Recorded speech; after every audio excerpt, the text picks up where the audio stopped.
আমাদের পরবর্তী খেলা বতক ধরা, আমাদের পরবর্তী খেলা পুকুরে বতক ধরা।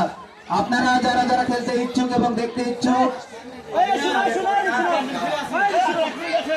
আদা মামার দোকানের পাশে পুকুরে আর কিছুক্ষণ পরে চলে আসুন।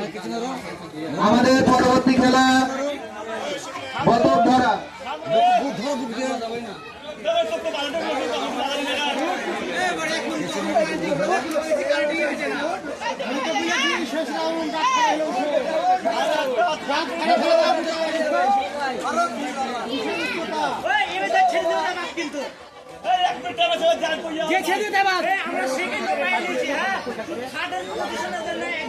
সেখানে ওই হয়ে আছে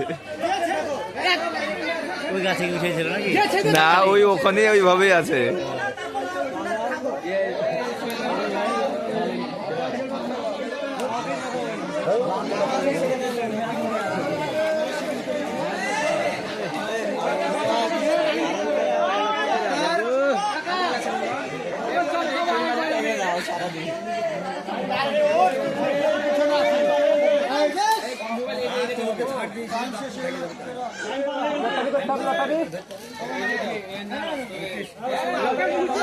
খেলা শেষ।